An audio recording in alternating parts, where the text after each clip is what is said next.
बिस्मिल्लाहिर्रहमानिर्रहीम। Hello everyone, अस्सलाम वालेकुम। मैं हूं आपका host consultant medical specialist doctor Tanveer Arshad Chaudhry. आप देख रहे हैं program health special on special TV. सुनते कानों देखती आंखों को डॉक्टर तनवीर अरशद चौधरी का सलाम मोहब्बत। जैसे कि हमारी तमाम ऑडियंस जानती है कि हमने हमेशा करंट इशू को टाइटल करने की कोशिश की है। आज हमारे इस प्रोग्राम में जिस टॉपिक के ऊपर हम गुफ्तगू करेंगे वो टॉपिक होगा कि स्किन यानी जो आपकी जिल्द है, इसकी क्या बीमारियां होती हैं, टाइप्स ऑफ स्किन क्या होती हैं, फिर इसके साथ क्यों ज़्यादा बीमारियां बढ़ती हैं और लोगों को खारिश, फिर इसके साथ चंबल, फिर लोग देखते हैं कि दाग धब्बे स्याइयाँ, फिर वो लोग हमारे क्लिनिकल ट्रायल में जब आते हैं वो कहते हैं डॉक्टर साहब मुझे तो हर वक्त इचिंग ही होती रहती है, मुझे कोई इस तरह का प्रॉब्लम या इस तरह की सिचुएशन प्रॉपर बज़ाहिर नज़र नहीं आती, लेकिन मुझे एलर्जी रहती है, मुझे खारिश रहती है, मेरी ज़िंदगी अजाब बनी हुई है। बाज़ दफ़ा ऐसे लोग भी आते हैं, वो कहते हैं डॉक्टर साहब जो हेयर बुर्श होता है हम बाज़ दफ़ा वो अपनी बॉडी पे मारते हैं, तब भी जाके हमारी खुजली, इचिंग या स्किन की जो डिसीज़ है ये ख़त्म नहीं होती। हम कोशिश करेंगे कि अपने इस प्रोग्राम के अंदर बेस्ड ऑन साइंस गुफ्तगू करें, एविडेंस बेस्ड प्रैक्टिस को प्रमोट करें और कोशिश करें कि आपके जहनों के अंदर उठने वाले सवालात की अक्कासी करते हुए हम अपने एक्सपर्ट के सामने डिफरेंट एंगल्स के साथ डिफरेंट सवाल रखें ताकि उनका अथेंटिक वे के ज़रिए आपको जवाब मिले और आपकी ज़िंदगी में आसानी पैदा की जा सके।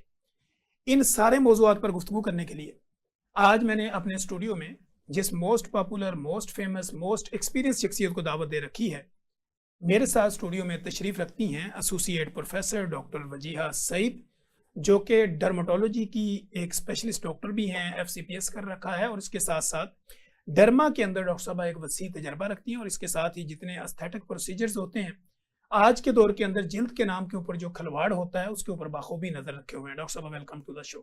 Thank you so much. Doctor साहब फर्स्ट ऑफ ऑल तो थैंक यू सो मच कि आपने हमें टाइम दिया और प्रोग्राम भी हमारा लेट हुआ, उसकी मादरत भी। और डॉक्टर साहब जो भी गेस्ट मेरे स्टूडियो में आता है, मेरे प्रोग्राम में होता है, तो मैं उससे ये जानने की कोशिश करता हूँ कि we would like to know about your personality, your educational journey, कि सुनने वाले को पता चले कि बोलने वाला किस कैफियत से गुजर के, कितनी मुश्किलात से गुजर के यहाँ पे पहुंचा है। सबसे पहले तो thank you so much, I am really grateful for the invite and for having me here. अच्छा, मैं एसोसिएट प्रोफेसर डर्मेटोलॉजी हूँ और इस वक्त मैं Lahore general hospital post graduate medical institute में अपनी खिदमत सर अंजाम दे रही हूँ और पिछले तकरीबन 16 साल से मैं डर्मेटोलॉजी की फील्ड के साथ मुंसलिक हूँ। मैंने MBBS king Edward medical university से किया था और फिर वहीं से मैंने FCPS डर्मेटोलॉजी की ट्रेनिंग भी की और ट्रेनिंग के बाद जब एग्ज़ाम क्लियर किया और उसके बाद भी मैंने बहुत लंबे अरसे के लिए किंग एडवर्ड में ही काम किया हुआ है।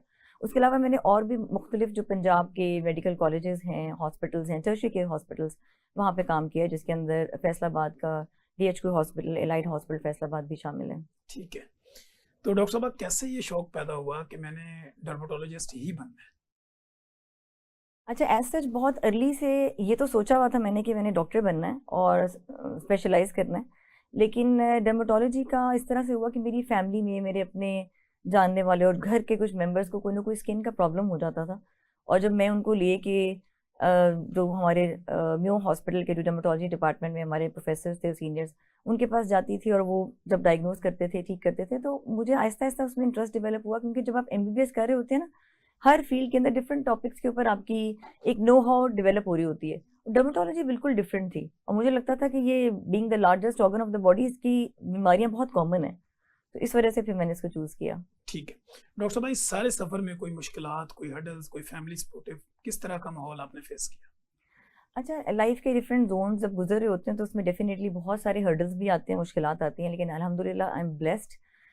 मेरे अपने घर वालों में मेरे पेरेंट्स और बहन भाइयों के अलावा जैसे मेरे हस्बैंड की और मेरे इन लॉज की तरफ से मुझे हमेशा बहुत सपोर्ट मिली है। सारे एक एजुकेटेड ख़ानदान है, खुद भी सारे एक पढ़े लिखे हैं और वर्किंग वुमेंस मेरी अपनी फैमिली में, मेरी मदर, मेरी फूफो, खाला, तो उस लिहाज से सपोर्ट मिली। ज़ाहिर है एक जो प्रोसेस है इसके अंदर खुद से बहुत सारी मुश्किलात होती हैं, इसके अंदर इतने सारे एग्जाम्स हैं, इतने सारा फिल्ट्रेशन प्रोसेस है, लेकिन अल्हम्दुलिल्लाह एक सपोर्टिव सिस्टम मुझे मिला। I am blessed. ठीक है डॉक्टर साहब, आज के दौर में जहाँ हर बंदा खूबसूरत दिखना चाहता है या खूबसूरत बनना चाहता है, वो खूबसूरती को बरकरार कैसे रखे?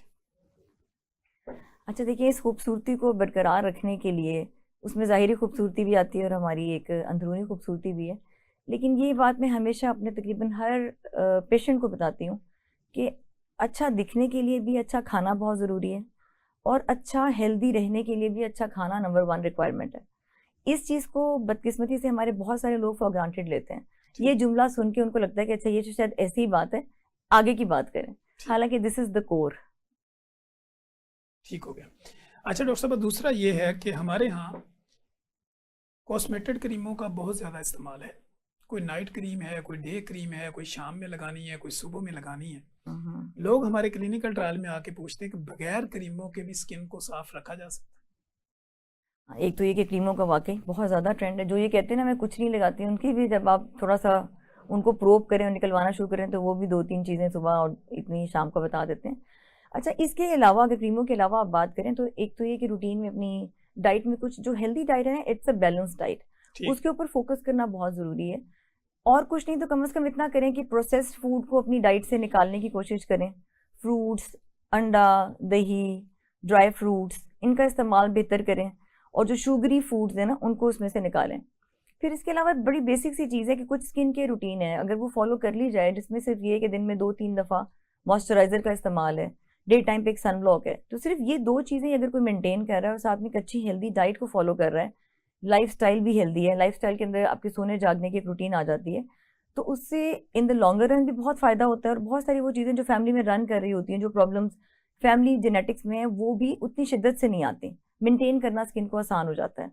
ठीक हो गया। डॉक्टर साहब, स्किन जो है वो largest part of the body है, लेकिन एक्नी सिर्फ फेस पे क्यों होते हैं? अच्छा, एक्नी सिर्फ फेस पे नहीं होती, एक्नी जो है वो बैक पे भी आ सकती है, शोल्डर्स पे आ सकती है, फ्रंट ऑफ द चेस्ट पे आ सकती है, और एक्नी बॉटम तक भी जा सकती है, आपके हिप एरिया तक जा सकती है। लेकिन जो मोस्ट कॉमन साइट है वो फेस ही है। कुछ लोग ऐसे हैं जो लकी, मैं उनको कहती हूँ, कुछ लोग ऐसे लोग हैं जिनके फेस पे एक्नी नहीं है, लेकिन उनकी कमर के ऊपर, उनके शोल्डर्स पे और बाकी जगह के ऊपर बहुत ही बदनुमा, बहुत बड़े बड़े फोड़े फिंसियाँ बनते हैं। असल में एक्नी की ना बहुत ज़्यादा टाइप्स हैं। इसे ट्रीटमेंट भी बहुत ज़्यादा वेरी कर रहा होता है। और ये हमारे एक पाइलोसेबेशियस यूनिट होता है उसके साथ, और फिर हमारा जो ये एक्नी का ग्लैंड है जिसको हम सेबेशियस ग्लैंड कहते हैं, उसकी इन्वॉल्वमेंट के साथ आ रही होती है।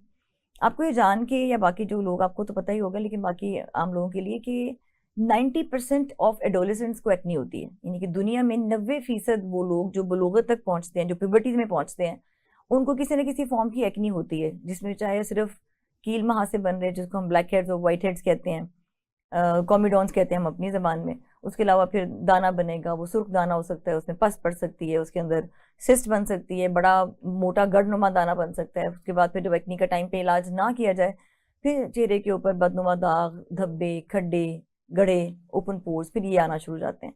तो एक्नी बहुत कॉमन इशू है, और क्योंकि फेस नज़र आ रहा होता है इसलिए सबसे ज़्यादा इम्पैक्ट भी फेस के ऊपर है। वहाँ पे मौजूद कोई भी निशान सिर्फ यंग लड़के लड़कियों को नहीं, बल्कि 40, 45, 50 की एज में भी लोग अपने एक्नी के स्कार्स के साथ डिस्टर्ब होकर उसका ट्रीटमेंट करवाना चाह रहे होते हैं।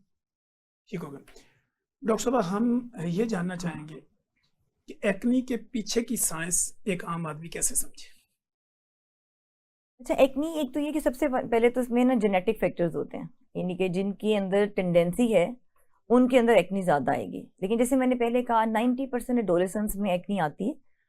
वो एक्नी लिंगर ऑन सिर्फ उतने लोगों में करती है जिनके साथ में स्किन केयर अच्छी नहीं है, या वो ऐसी सब स्टैंडर्ड प्रोडक्ट्स चेहरे पे इस्तेमाल कर रहे हैं।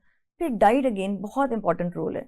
बहुत सारी चीज़ें हैं डाइट की जो एक्नी का ट्रिगर होती हैं, तो अगर उस टाइम पे ये सारे फैक्टर्स भी साथ में चल रहे हैं तो फिर वो एक्नी जो सी है वो एक सेवेरिटी इख्तियार कर लेगी। पहले शुरू में माइल्ड एक्नी होगी, फिर थोड़ी सी बढ़ेगी तो हम उसको मॉडरेट कहते हैं, फिर मॉडरेट टू सीवियर की रेंज है, और फिर वेरी सीवियर एक्नी आ जाती है। तो ये जो सारा प्रोसेस है इसको आराम से कंट्रोल किया जा सकता है, क्योंकि जेनेटिक्स तो हमारे इख्तियार में नहीं है, लेकिन अच्छा खाना खाना हमारे इख्तियार में है। और अपने चेहरे के ऊपर तजुर्बा ना करें। ये जो फेस के जो सारे ये जो है, ये कोई प्लास्टिक नहीं लगा हुआ है, ये ना जिंदा सेल्स है। मैं ये इसी तरह समझाती हूँ पेशेंट्स को। लोगों को लगता है कि क्रीम है, ऊपर लगाई तो उससे क्या फ़र्क पड़ेगा। तो वो क्रीम जज्ब हो रही है, सेल्स में जा रही है, ब्लड में जा रही है। सिर्फ चेहरे पे लगी हुई कॉस्मेटिक प्रोडक्ट्स के साथ लिवर डैमेज हो सकता है, ब्रेन डैमेज हो सकता है, किडनी में फ़र्क पड़ सकता है, क्योंकि उन प्रोडक्ट्स के अंदर स्टेरॉइड है, लेड है, मर्करी है, और बहुत सारी कॉस्मेटिक प्रोडक्ट्स के अंदर ये इसकी रेशो इतनी हाई होती है कि वो सिर्फ स्किन के सेल्स से खून के ज़रिए जज्ब होगी और उसके बाद जिस्म के बाकी हिस्सों को भी मुतासर करती है। और ये सिर्फ लफ्जी बात नहीं, ये लेबॉर्ट्री टेस्ट के थ्रू साइंटिफिकली प्रूवन है। और ऐसे इंटरनेशनल कुछ ब्रांड्स हैं जो बाकी दुनिया में बंद हो चुके हैं अपने लेड और मर्करी की इतनी हैजार्डस रेशो की वजह से, लेकिन वो कंपनीज नहीं बंद हुई, उनकी प्रोडक्ट्स बन रही हैं और वो सारी थर्ड वर्ल्ड कंट्रीज जिसमें पाकिस्तान भी शामिल है, वो यहाँ पे वो प्रोडक्ट्स आ रही होती हैं, लोग इस्तेमाल कर रहे होते हैं यहाँ पे। और ये समझ रहे होते हैं कि ये क्योंकि बाहर से आ रही हैं तो अच्छी क्वालिटी बिल्कुल, ये आपने बिल्कुल ठीक बात। हमारे यहाँ लोगों की एक साइकी है, वो हम ना उस गुलाम ज़हनियत से निकल नहीं सके। हमें लगता है कि जो गोरे हैं ना वो सारे बहुत ही असूल पसंद और सब कुछ शायद वो बहुत अच्छा बना रहे हैं, वो कुछ भी गलत नहीं बनाते। तो इस वजह से कॉस्मेटिक प्रोडक्ट्स बाहर की इस्तेमाल करना और वाइटामिन बाहर से मंगवा के इस्तेमाल करना एक जनरली रूटीन के अंदर एक बहुत बड़ा मिथ है। ठीक हो। अच्छा डॉक्टर साहब, जैसे आपने विटामिन की बात की, क्या मिनरल डेफिशिएंसी भी स्किन को इफेक्ट कर सकती है? जी बिल्कुल कर सकती है। देखिए, जो डाइट के अंदर जो डिफरेंट कंपोनेंट्स है ना, अगर हम उसको बैलेंस में लेके नहीं चल रहे हैं और वो सारी चीज़ें हमारी न्यूट्रिएंट का पार्ट नहीं है, तो बहुत सारी डेफिशिएंसीज जो हैं वो हमारे स्किन, हेयर और नेल्स को इफेक्ट करेंगी। ठीक है। देखिए, वो डेफिशिएंसी इंटरनल भी आ रही है, लेकिन skin being the largest organ of the body and skin is the envelope of the body, हमारी पूरा जिस्म जो है इस जिल्द में लिपटा हुआ है। तो ऐसे इसके ऊपर बहुत सारे असरात हैं जिसको देख के हम सिर्फ मिनरल या विटामिन डेफिशिएंसी ही डायग्नोज नहीं करते। हम बहुत सारे, जैसे डायबिटीज़ है, हेपेटाइटिस की बीमारियां, थायराइड के मसले, बहुत सारे इंटरनल कैंसर्स, हम सिर्फ स्किन के ऊपर मौजूद कुछ अलामात देख के डायग्नोज कर लेते हैं। ठीक हो। अच्छा डॉक्टर साहब, दूसरा ये कि पानी का इस्तेमाल, बॉडी को अगर आप हाइड्रेट रखें या डिहाइड्रेशन में जाए, दोनों में स्किन इफेक्ट होती है? जी बिल्कुल इफेक्ट होगी। देखिए, हमारी बॉडी तो बहुत सारा पोर्शन तो पानी से ही बना हुआ है, ऐसे ही? तो अगर हम पानी का सही इस्तेमाल नहीं करेंगे तो हमारे बॉडी के बहुत सारे फंक्शंस पे इफेक्ट आएगा। स्किन पे ये कि जो डिहाइड्रेशन है ना, that is one of the triggering factor for ageing. जो हमारी ठीक। एजिंग या झुर्रियाँ जल्दी आती है ना, उसकी एक वजह ये है कि सेल्स के अंदर पानी की मिकदार कम होना शुरू हो जाती है, जो कि एजिंग का पार्ट है। जो जो हमारी उम्र बढ़ती है, हमारे सेल्स अंदर से सिकुड़ना शुरू हो जाते हैं और उसके अंदर वो डिहाइड्रेट हो रहे होते हैं। तो डेफिनेटली पानी की कमी के साथ एजिंग भी होती है, स्किन के ऊपर ड्राइनेस आ सकती है। तो पानी की कमी अगर पूरी की जाए, बंदा अपने आप को हाइड्रेट रखे, तो क्या हाँ। उसकी स्किन फ्रेश रहती है? ये भी मिथ है, ये रियलिटी? नहीं नहीं, इससे फर्क पड़ता है, लेकिन ऐसा नहीं होगा कि कोई कहे कि मैंने पानी पिया तो उससे मेरी एक्नी ठीक हो गई। इलाज नहीं करवाना, सिर्फ पानी से इलाज हाँ, कुछ लोग कहें कि नहीं मैंने पानी बहुत ज्यादा पिया तो उससे एक्नी ठीक हो गई, या पानी बहुत ज्यादा पिया तो उससे रंग गोरा हो गया, या पानी ज्यादा पीने से बाल उगाएंगे। ऐसा नहीं है, लेकिन पानी पीना बिल्कुल ऐसे जैसे हेल्दी डाइट है। आपको एक एक कंटिन्यूस फ्यूल है ना, देखिए हमारी बॉडी का फ्यूल है ये जो ब्लड है, तो उस ठीक। ब्लड के अंदर वो जो सारे कंपोनेंट्स पूरे होने चाहिए। उसके अंदर कुछ मैक्रो न्यूट्रिएंट्स हैं फूड के, कुछ माइक्रो न्यूट्रिएंट्स हैं, उसके अलावा वाटर है, तो बिल्कुल बस ऐसे। इसको पूरा होना जरूरी है। अच्छा डॉक्टर साहब, टाइप्स ऑफ एक्नी की बात करें तो एक्नी कितने किस्मों की होती है और लोग इसको किस तरह समझें? अच्छा, एक्नी ये कि बिल्कुल 1 महीने के बच्चे को भी हो सकती है, उसको ठीक हम है। न्यूनेटल एक्नी कहते हैं। उसकी वजूहात और हैं, उसको हम इलाज नहीं करते, उसके अंदर और फैक्टर्स होते हैं जो थ्रू माँ से उसकी एंटीबॉडीज ट्रांसफर होती हैं बच्चे के अंदर, उसके साथ फिर वो आ जाती है।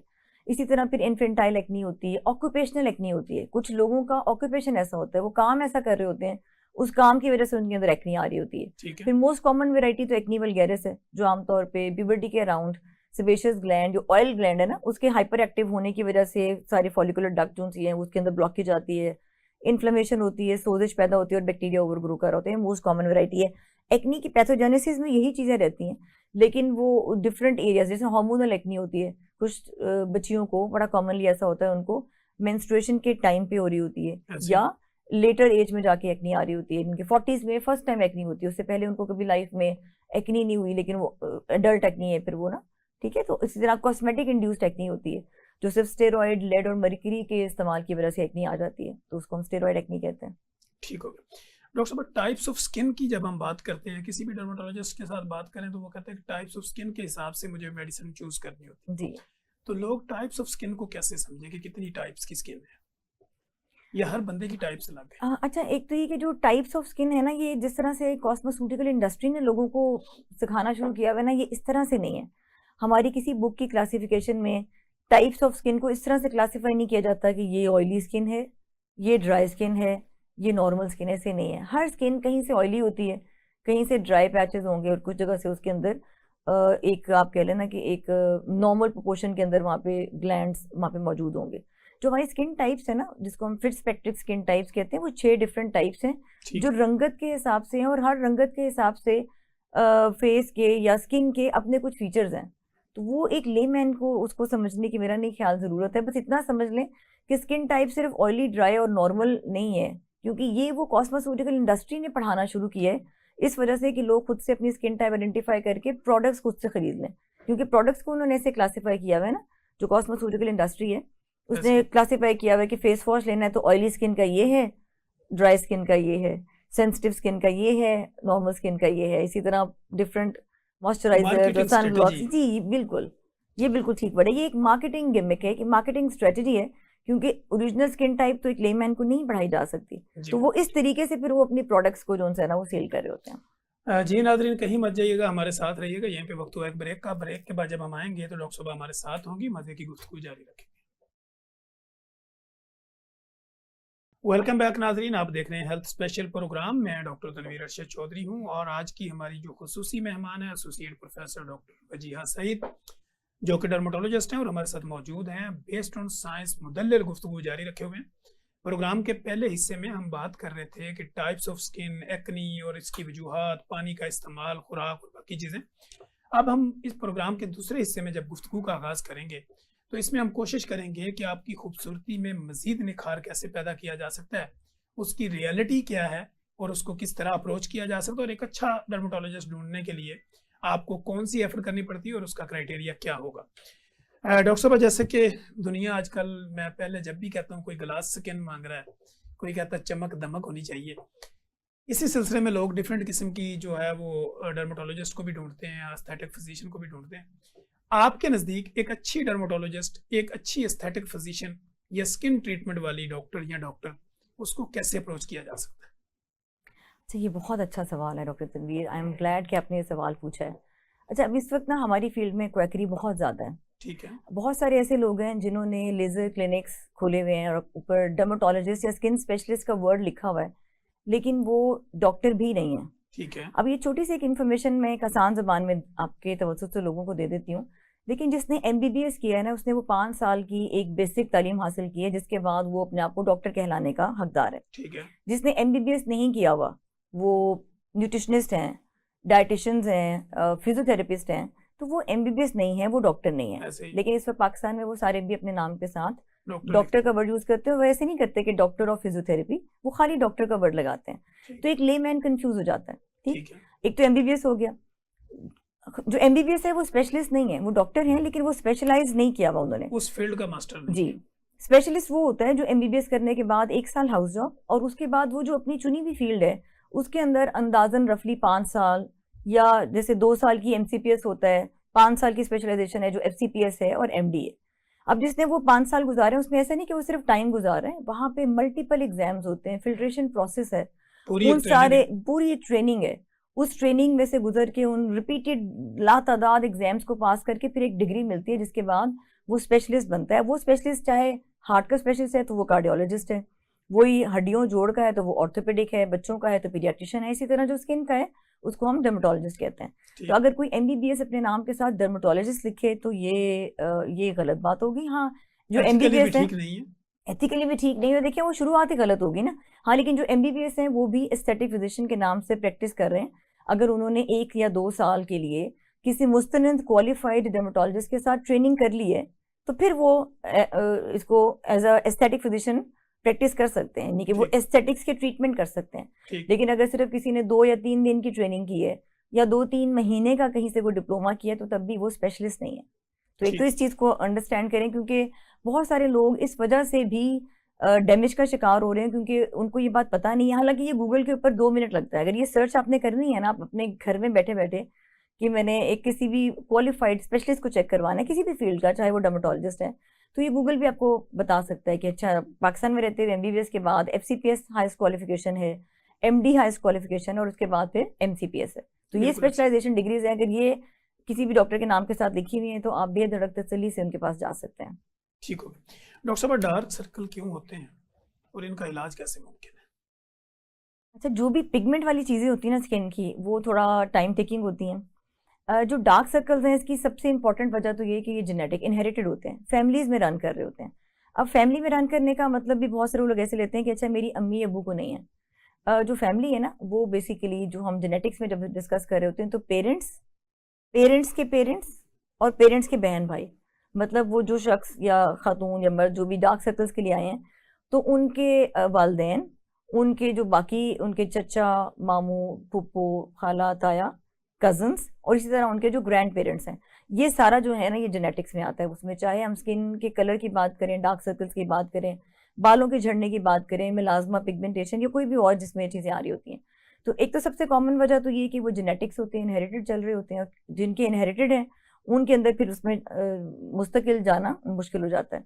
जिनके अंदर जेनेटिक्स नहीं है उनके अंदर और जो वजूहत है उसके अंदर स्लीपलेसनेस, रात की नींद की कमी की वजह से, जो सर्काडियन रिदम है हमारा, जब वो डिस्टर्ब होता है तो उससे फ़र्क पड़ता है। और कुछ लोग इसको एक्सपीरियंस करते हैं, मुझे बताते हैं कि डॉक्टर साहब मैंने पूरा महीना रात को टाइम पे सोया तो मेरी ये बेहतर हो गए, या छुट्टियां थी तो उसमें हम टाइम पे सोए तो बेहतर हो गए। तो नींद की कमी से भी इससे फ़र्क पड़ता है। फिर न्यूट्रिशनल डेफिशिएंसीज के साथ डार्क सर्कल्स की इम्पोर्टेंस है। फिर कुछ लोगों का स्ट्रक्चरल चेंज आ जाता है, कुछ लोगों का आँख के नीचे वाला हिस्सा धंसना शुरू हो जाता है। अभी उनकी एज इतनी नहीं होती, वो 20s में ही होते हैं, लेकिन आँख का नीचे वाला हिस्सा, वहाँ का जो फैट है ना वो धंसना शुरू हो जाता है, जिसकी वजह से रिफ्लेक्टिव लाइट शेड होती है, यानी कि वहाँ लाइट नहीं पड़ती, वो जगह धसी हुई है तो वो दिखने में वो भी डार्क लग रही होती है। इसके अलावा कुछ ट्रैंकुलाइजर्स हैं, कुछ नींद की ऐसी अद्वियात हैं, कुछ साइकेट्रिक प्रॉब्लम्स से रिलेटेड कुछ ऐसी अद्वियात हैं, उनके इस्तेमाल के साथ भी डार्क सर्कल्स आ रहे होते हैं। ठीक हो गया डॉक्टर साहब, आर्टिफिशियल ज्वेलरी का बहुत ज़्यादा इस्तेमाल है, इससे होने वाली एलर्जी की वजूहत क्या है और ख़ात्मा कैसे? जो आर्टिफिशियल ज्वेलरी के ना उसके अंदर जो डिफरेंट मेटल्स यूज होती हैं, सबसे कॉमन जो मेटल है उसके अंदर वो निकल है, तो इसको हम निकल डर्मेटाइटिस भी कहते हैं। तो वो जिन लोगों को निकल की उस धात से एलर्जी है, तो वो जहाँ पे भी वो लगेगी उसमें ये कि ये ज्वेलरी में भी होता है, निकल बटन्स में भी होता है, जिप में भी होता है, फिर खवातीन जो अंडर गारमेंट्स पहनती हैं उसके स्ट्रैप के अंदर भी होता है। तो इन सारी जगह के ऊपर सुर्खी, सोज, खारिश, जलन, ये चीज़ें आ सकती हैं। तो उसका फौरी तौर पर तो ये कि हम पहले उस चीज़ को रोक देते हैं, उसके साथ फिर हम लगाने वाली कुछ अद्वियात हैं, कुछ खाने वाली चीज़ें हैं, उसको वापस स्किन को नॉर्मल पे लाते हैं, यानी कि स्किन का जो बैरियर है ना उसको फिर रीगेन करते हैं। कुछ लोगों के अंदर ये आहिस्ता आहिस्ता सिर्फ अपने स्किन को जब मॉइस्चराइज रखते हैं, हाइड्रेट रखते हैं, तो उसके साथ ये विद टाइम बेहतर हो जाता है। लेकिन बहुत सारे लोग ऐसे भी होते हैं जिनकी ये एलर्जीज चलती रहती हैं, वो फिर आर्टिफिशियल ज्वेलरी नहीं पहन पाते, तो फिर उनको हम यही एडवाइस करते हैं कि आप फिर कोई दूसरी चीज़ लें जिसके ऊपर कोटिंग हो, जैसे आर्टिफिशियल ज्वेलरी के ऊपर अगर गोल्ड कोटिंग है या सिल्वर लेकर या इस तरह से, फिर वो इस तरह करके इस्तेमाल कर सकते हैं। ठीक होगा डॉक्टर साहब, शादी हो या कोई फंक्शन हो, हमारी फीमेल्स जो है ना वो मेहंदी लगाने की बड़ा शौक रखती हैं, मेहंदी से होने वाली एलर्जी और उसके निशानात का खात्मा कैसे? अच्छा, अभी आने वाली है ईद भी, और ईद के बाद मुसलसल कुछ अरसे के लिए हमने डेली यही पेशेंट देखने होते हैं। अच्छा, मेहंदी जो सी है ना, देखिए अगर तो ये एक हर्बल जो ओरिजिनल प्लांट ड्राइव अगर आप इस्तेमाल कर रहे हैं तो उसके साथ एलर्जी होने के चांसेस बहुत ही कम है। जी, जो सब्ज मेहंदी होती है अभी भी है, मिल तो जाती है, लेकिन अब ना ज़माना बहुत फास्ट हो गया ना, लोगों को दिल करता है कि कम देर के लिए लगाएं मेहंदी और बहुत तेज़ रंग आ जाए, रिजल्ट अच्छा मिले। हाँ, तो उसके लिए वो फिर डिफरेंट केमिकल्स ऐड होते हैं। तो जो सबसे कॉमन जिसके साथ एलर्जी आ रही होती है, रिएक्शन हो रहा है, वो पीपीडी एक है, पैराफिनाइलिन डाइमीन एक केमिकल होता है, उसको जब ऐड कर लेते हैं तो उसकी वजह से कम देर के अंदर ज़्यादा तेज़ रंग आता है मेहंदी को, और ज़्यादा देर तक वो रंग रहता भी है। तो उसके साथ क्योंकि फिर एलर्जी के चांसेस हैं, फिर और भी है कुछ केमिकल्स है, मोस्ट कॉमन इज पीपीडी। उसकी वजह से फिर जहाँ जहाँ मेहंदी लगी होती है उस जगह के ऊपर शुरुआत तो सिर्फ खारिश से होगी, हल्की सी सुर्खी आएगी, लेकिन वहाँ छाले भी बन जाते हैं, और एट टाइम्स ये इतने बुरे रिएक्शंस होते हैं कि स्किन बाद में ठीक नहीं हो पाती, मतलब वहाँ पे स्कार बन जाता है, जैसे जले का निशान है ना, कोई जगह जल जाती है तो जलने के बाद वो जगह 100% नॉर्मल नहीं हो पाती। तो मेहंदी के साथ बर्न हो रही है, सिर्फ अब सिर्फ रिएक्ट नहीं कर रही, एलर्जिक रिएक्शंस नहीं सिर्फ आ रहे, वो बर्न हो जाती है। उसके बावजूद लोग जब तक खुद ना जले ना उस वक्त तक वो लगाते रहते हैं। ठीक। डॉक्टर साहब, आजकल हमारे क्लिनिकल ट्रायल में ऐसे पेशेंट भी रिपोर्ट होते हैं कि जिनके पाँव के नीचे वाले हिस्से के अंदर ददरी नुमा या ऐसी कोई गिल्टियाँ नुमा बन जाती है कि जिनको बाद में गैसेस वगैरह लगा के जलाना पड़ता है। इससे लोग बड़े कंफ्यूज होते हैं, ये क्यों होती है? अच्छा, ये दो चीज़ें आपने बोली हैं, एक तो धदरी आपने कहा है वो पाँव के अंदर जो फंगल इन्फेक्शन आती है, टीनिया पीडियासिस उसे कहते हैं, और एक आपने कहा है जिसको गैस से जलवाना पड़ता है, जो कि मुँह के वॉट्स जिसे कहते हैं। ठीक। अच्छा, ये दोनों अलग बीमारियां हैं। जो वॉट्स हैं उसको आम जबान में लोग मुँह का भी कहते हैं, वो वायरल इन्फेक्शन होते हैं। वो लोग जो नंगे पाँव फिरते हैं या जूता एक दूसरे से एक्सचेंज करते रहते हैं, कभी उसका जूता पहन लिया, कभी दूसरे का जूता पहन लिया, या पब्लिक प्लेस पे नंगे पाँव फिर रहे हैं, जैसे स्विमिंग करते हैं, स्विमिंग के इर्द गिर्द वाली जगह पे भी नंगे पाँव हैं, वॉशरूम में नंगे पाँव, मल्टीपल लोग एक ही वॉशरूम इस्तेमाल करें, तो पाँव के नीचे की स्किन जो है वो उसके ऊपर हल्के हल्के या तो कहीं से स्क्रैचेस आ जाते हैं, या जैसे पानी में रहने की वजह से, नमी में रहने की वजह से वो थोड़ी सी सॉडन हो जाती है, थोड़ी सी सूज सी जाती है नीचे से ना, वो नरम हो जाती है, उसकी वजह से फिर क्योंकि पाँव के नीचे से तो आप ज़ाहिर है ज़मीन पे चल रहे हैं, तो इस तरह के वायरस का एंटर होना आसान हो जाता है। जो वायरल वार्ड्स हैं, जो प्लांटर वार्ड्स जिसका आप जिक्र कर रहे हैं, जिसको गैस से जलवाना पड़ता है, उसकी ना अपनी कोई दर्द खारिश तकलीफ है ही नहीं। उसकी दर्द सिर्फ तब होती है जब वो इतना बढ़ जाता है कि वो नीचे से नर्व्स को पिंच करना शुरू कर देता है और उभार आ जाता है ना उसके अंदर, फिर वो लोगों को चलते फिरते हुए दिक्कत होती है, उस वक्त वो लोग प्रेजेंट करते हैं। वैसे उसका हल बहुत आसान है, कॉटरी करके वो एक ही सेशन में ठीक किया जा सकता है। अगर बहुत बड़ा है तो कॉटरी के 2 सेशंस होते हैं। इसी तरह जो गैस है उसके 2 से 3 सेशंस हम करते हैं। गैस के साथ दर्द नहीं होती। और कुछ लगाने वाली अद्वियात भी होती हैं, वो लोग जो किसी वजह से कॉटरी या वो नहीं करना चाह रहे, तो लगाने वाली अद्वियात के साथ भी जो पाँव के नीचे वाले वार्ड्स हैं उसको बेहतर किया जा सकता है। इसमें मैं ये ज़रूर बताऊंगी, कुछ लोग अपने करीबी जर्राह से लेके ना तेज़ाब लगा लेते हैं। अब तेज़ाब ने तो जला देना ना, तो वो डॉक्टर के पास आके उस कॉटरी से जो हम जला रहे हैं, जो कि कंट्रोल तरीके से होगा, उससे डर रहे होते हैं और एक ऐसा तेज़ाब उस जगह पे लगा लेते हैं जो स्किन ही उड़ा देगा ना। जब स्किन खत्म होगी तो वहाँ पे वार्ड्स भी नहीं बचता। दूसरा आपने पूछा था धदरी का। जी। अच्छा, धदरी इस वक्त बहुत कॉमन है। इस वक्त पाकिस्तान में फंगल इन्फेक्शन रैम्पेंट है और वो बदकिस्मती से रेजिस्टेंट होती चली जा रही है। यानी कि वो आम अद्वियात जिनके इस्तेमाल से पहले फंगल इन्फेक्शन ठीक हो जाती थी, अब उनके साथ ठीक नहीं हो रही, हमें बहुत लंबे अरसे देना पड़ता है। पाँव की फंगल इन्फेक्शन भी कॉमन है और उसकी वजह भी यही है कि किसी को खारिश हो रही तो बैठे बैठे सोफे पे, बेड पे, बस पाँव के नीचे से खुजली करते चले जा रहे हैं क्योंकि उनको मज़ा आ रहा होता है। फिर इसी तरह जूता और सॉक्स लंबे अरसे के लिए पहना हुआ है, शूज़ भी अंदर से वॉश नहीं हो रहे, सॉक्स भी 10-10 12-12 घंटे पहनी हुई हैं, तो उसके साथ वो नमी के साथ मॉइस्चर के साथ फंगस हो जाती है। फंगस का कोई टोटके से इलाज नहीं हो सकता। फंगस के लिए आपको दवाई ही लेनी पड़ेगी। टाइम पे ले लेंगे तो हो सकता है 2 हफ्ते की दवाई के साथ वो ठीक हो जाए, लेकिन अगर लेट कर देंगे जैसा कि आजकल हो रहा है तो फिर वो कई माह का इलाज हो जाता है। ठीक हो गया। अच्छा डॉक्टर साहब, दूसरी बात यह है कि जब हम ये कर रहे होते हैं तो हमारे यहाँ क्लिनिक पे एक्जिमा, सोराइसिस दोनों के पेशेंट आते हैं, वो इसमें फ़र्क नहीं कर पा रहे होते कि मुझे एक्जिमा है या मुझे कोई सोराइसिस वगैरह है, तो इसका फ़र्क कैसे करें? अच्छा देखिए, इसमें तो मैं ये कहूँगी कि मरीज़ को नहीं कोशिश करनी चाहिए फ़र्क महसूस करने की। उसका काम है कि अगर जिल्द पे कोई प्रॉब्लम हो गई है ना, तो डॉक्टर के पास जाए, जो मुस्तनिद डॉक्टर है वो आइडेंटिफाई करेंगे। एक्जिमा, सोराइसिस और फंगस, ये तीनों सुर्ख रंग के निशान बनते हैं और तीनों पे छिलका आता है। ठीक है, सुर्खी और छिलका जिस्म के मुख्तलिफ हिस्सों पे आ रहा है।